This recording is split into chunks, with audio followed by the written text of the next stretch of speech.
Hey everybody, what's going on? Caden Cleveland here with the Oklahoma Senate, and you're joining us for another episode of OK Senate on Deck. Of course, we're joined with, actually, you know what? We have a special guest this week. Governor Greg Treat is joining us this week. Just kidding. The Pro Tem Greg Treat's with us, of course, every week, but special honor this week of serving as the governor capacity. Can you kind of walk us through what the reasoning behind that? Yeah, the line of succession in Oklahoma, it goes governor, lieutenant governor, and pro tem of the Senate, then speaker and auditor, I believe.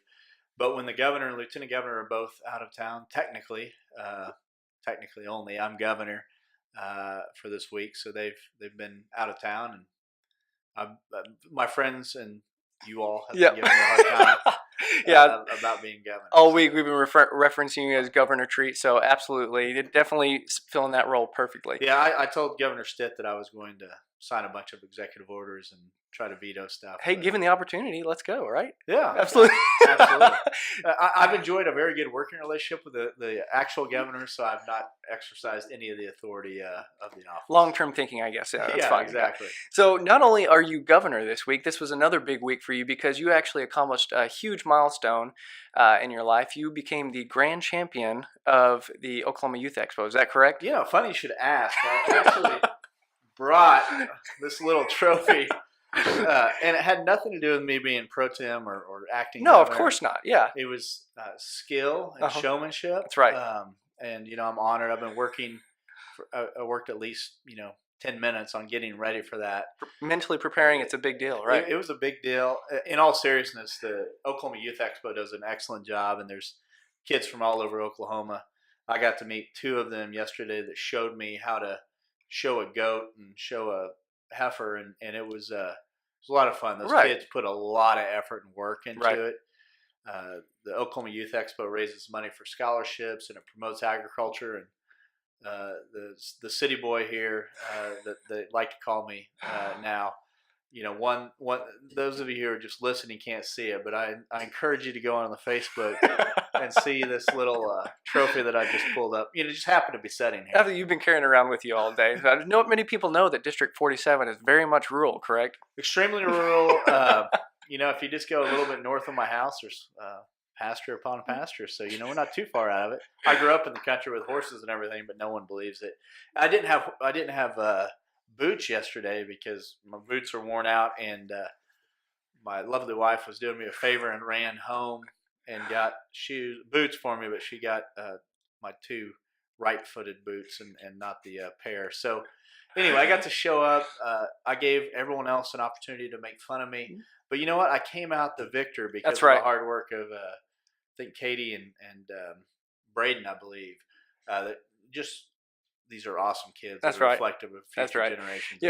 We joke around, but that it's a cool honor, and but also this organization, the Oklahoma Youth Expo, is just really cool in what they're able to do and providing opportunities for these kids who really have a desire to further kind of excel in this industry of agriculture and being with livestock, stuff like that. One of the most important industries in the state of Oklahoma. Yeah.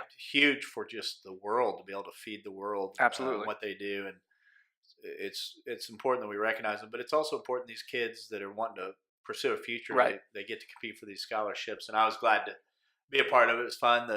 Some of the U.S. delegation was able to come in, congressional delegation, the way the calendar works. So Senator Langford was there, and Representative Cole, and I think I saw Representative Horn.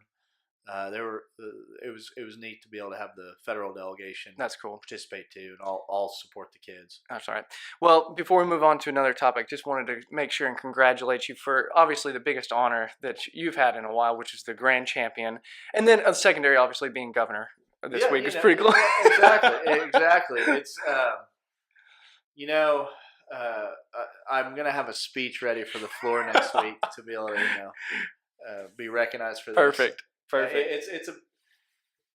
We all joking aside, those kids, they spend months getting ready for that. I spent 10 minutes getting ready, and it was great for them to honor the Senate and the House for what we are able to do with them. But Right. those kids are the ones that deserve Absolutely. credit. 100%. Okay, so kind of shifting gears here real quick, we've reached the halfway point during session here. Not much was run off the Senate floor this week, but there was some legislation run. One of the ones that really stuck out as kind of a significant piece of legislation was the CURB fund. Yeah, and that just ran out of appropriations Oh, committee. sorry. Yes, absolutely. So last week was deadline week. So everything that got out of the House, everything that originated in the Senate had to get out of the Senate by last Thursday. Right. Okay. So this week, it was the first week we were able to receive House bills and start submitting them to committees for consideration. One of those bills was the CURB, or County Roads and Bridges, $30 million appropriation to a very important program that helps mainly rural Oklahoma, but it helps counties. It also, truth be told, has helped in Oklahoma County on some low water bridges and that type of stuff. So important program. It got hit pretty hard over the last couple of years, and the Appropriations Committee heard it this week. Gotcha. That's been heard in appropriations, and what that does is essentially moves some funding to that fund. Correct? The County Roads and Bridges Fund. Yeah, we have so many lane miles in Oklahoma, much more than most states, and a lot of those happen to be county roads and bridges. Gotcha. When you look at deficient bridges that you hear us talking about a lot out here and having more than most states in the nation, now we've made huge headway over the last 7-8 years, but many of those happen to be county roads and bridges. You're driving huge tractors over those things, tractor trailers, school buses, mom and dad's kids. So it's important. Those roads are very important. Like I said, it mainly is deals with rural Oklahoma, but there's also here in Oklahoma and Tulsa County and That's a Cleveland big County deal. and elsewhere where they use those funds. That's awesome. That's awesome. Another thing you announced this week was some working groups that you are kind of brainstorming, working through right now. You announced in your press conference earlier that these working groups, there's 2 of them that you're putting forward. Is that correct? Yeah, 2 additional ones this week. So, over the interim, we did a bicameral working group where the House and the Senate performed a working group on marijuana. Right. It worked really well. I believe in trying to delegate authority and power, and one of the things that I said during the debate on the gubernatorial appointment bills was that I was going to appoint a bipartisan unicameral, just the Senate group, to look at how do we beef that process up as we give more authority and more control and more accountability to the executive branch, to the governor in particular. We need to make sure we vet those people that are appointed to these very important positions. And so I've asked the minority leader to appoint one of her members, and I asked her to also participate. So Senator Floyd and Senator Kurt on the Democrat side of the aisle are participating, and then I've asked Senator David, Senator Thompson, Senator Simpson, Senator Standridge, and Senator Weaver to participate, and thankfully they've all said yes, they want to jump on board. We've got a quick turnaround. I've given them a deadline until April 4th, so just 2 weeks really to get their work done. Wow. So, and just to kind of recap and explain what this working group will be doing exactly, it's kind of a follow-up to what was done with your legislation that was run, and that gives the governor the ability to hire and fire the agency heads of those top 5 agencies, or top 5 appropriated agencies. So this working group will help to fill those board positions. Is that correct? No, not the board positions. Oh, sorry. Okay. So the executive director that the governor is hiring. Yes, I'm sorry. Yes. Okay. So the way those bills, it was an agreement between the speaker, myself, and the governor, and obviously had widespread support in the legislature. But we passed those and gave the governor control over those. The House and the Senate both got appointments to the governing boards. So I've got 2 appointments to the governing board. The House Speaker has 2 appointments to the governing board, and the governor has 5 appointments to those governing boards. So all are uniformly in those top 5. 9-member boards, 5 by the governor, 2 and 2 by the House Speaker and the Senate Pro Tem.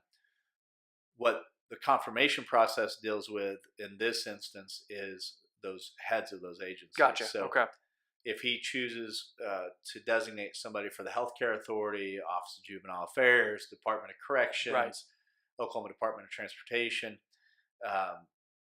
those are the ones that I'm talking about. Gotcha. Okay, that makes sense. The director of those agencies. Gotcha. Okay. Oklahoma Department of Mental Health and Substance Abuse Service too is the fifth one. Gotcha. Okay. So another topic that's been on a lot of people's mind lately has been the topic of pension reform, and also you're putting together a working group to discuss this topic as well. Can you kind of elaborate on what that's going to look like? Yeah, that's an extremely important issue. Yeah. So when I took office in 2011, many of the pensions were on the brink of disaster. Teacher retirement system was at 47% funded, and that was adversely impacting not only the future ability to pay out retirements, it was adversely impacting our bonding capacity in every arena. So for state projects, for school projects, for municipal projects, it was adversely impacting all those and costing more to borrow money. But it was just, we were on a really shaky path. We had an absolute obligation to pay those pensions, but the money was not there because it had been spent out year after year by the previous legislatures, and they had passed all these benefits, but they hadn't paid for them. Wow. So okay. the reforms that we made were you have to pay for any cost of living adjustment, and you have to send these type of things to actuaries to make sure that you're not adversely impacting the stability of the fund. Okay, right. So there's been a lot of talk. There's several pieces of legislation floating around on it, and we want to take an informed approach on it. We're sympathetic to those retirees that haven't had a COLA in a decade, but we want to make sure that we don't adversely impact the stability of those funds. And so I've put together a working group. I don't have all those people named yet. So next time we get on here, I can name all those. But there's a great deal of interest, especially in the Senate Republican caucus, to make sure we get this right. And so I'm appointing probably 5 members to that. Okay. And they'll be reporting back to me in short order. So is the purpose of this working group to discuss ideas as we move forward as a state, to different options of how to I guess move forward on the topic of pension reform? How do we handle the current legislation? Yes. And how do we deal with it long term? Gotcha. Are there any changes we need to make to existing law on? It's called OPLA, Oklahoma Pension Liability. I don't even know what OPLA really stands for all the way through, but it's the pensions and making sure that we actually can pay for the pensions long term. So I want to make sure we look at that, and we also look short term at these bills, to consider these bills. Yep. But long term, how do we advance? Just to get a bit more clear, big picture on what's going on here exactly. So that's awesome. One more thing I just wanted to bring up with you real quick, just to get an update. Like to check in and see how everything's going on the budgeting process. We check in with Senator Thompson every week just to get a little more specific. But from your purview, is everything still going pretty well? Yeah, things are going very well. Okay. The House and the Senate and the Governor's office have been meeting for a very long time, even before session started. I appointed Senator Thompson back in June as a preliminary appointment to Probst Chair. He's hit the ground running since then. He has not slowed down. And then in August, I named all the all the subcommittee chairs. Yeah. And they've been working in earnest since August on it. Progress is going very well, but it's not a one-sided deal. So the House has been doing that as well. Right. And I think the budget negotiations are going along extremely well for the stage we're at. Great. Okay. Well, before we sign off here, we're about out of time. Is there anything else you wanted to bring up? No, did I mention the trophy? Yes, we talked about the trophy. Also, I think we talked a little bit about your position as governor this week. I can't quite remember. But Well, maybe we need to reiterate that in case somebody just tuning in. But no, here with Governor Greg Treat, just so everyone's clear, right? Yeah. Well, actually, the Robert S. Kerr Traveling Trophy award winner for 2019. No, in all seriousness, I think people had a good week after we had very intense deadline week. Yeah. And then a lot of schools around the state are in spring break, so people spending time with family this year, and we're doing the exec nom process, as we're doing pro tem appointments, still needing more resumes. I'm getting a ton. Members are bringing a bunch. Yep. But the more resumes we get for these appointments, the better off we are, the better decision we can make. So those 5 agencies that I talked Mm-hmm. about, I've got 2 appointments to each one of those that I need to make in very, very short time frame. Gotcha. So people need to send in the resumes, need to reach out to us if they're interested in those. Again, those are Oklahoma Department of Transportation, Oklahoma Department of Mental Health, Substance Abuse Services, Office of Juvenile Affairs, Department of Corrections, and Oklahoma There Healthcare you go. Yeah, Authority. that was good. Yeah. So all 5 of those, I need 2 people for each one of those, And that's really unique that you're opening this up to the public. If somebody does have an interest in these things, you want to know about it. You want them to reach out to you to see if this would be a good fit. Correct? yeah, check those out. Yeah. And then we also on our webpage have all the previously existing pro tem appointments. Right. That I'm still looking for quality people. These are very important roles that I take seriously. Great. I have a gentleman in my office, John Wilbanks, works with you, that takes all that, puts it into a format for me, and then I look at it and try to interview people and make decisions. Right. But we need more, because the better I get, the more I get, the better decision we make. And sometimes you may be very interested in one appointment. I've already filled that, but I've got another one that fits the bill really well. Perfect. Awesome. Well, that's about it for us this week. We're about out of time here. But if you do have any questions for us, you can shoot us any questions at ondeck@oksenate.gov. That comes to us here directly to the podcast. We'll discuss any questions that you have there. And then also, if you want to go back and look at any of our videos from the past weeks, any other segments we have, our budget breakdown segment, or any of the graphics we put out, all those are available at protem.oksenate.gov.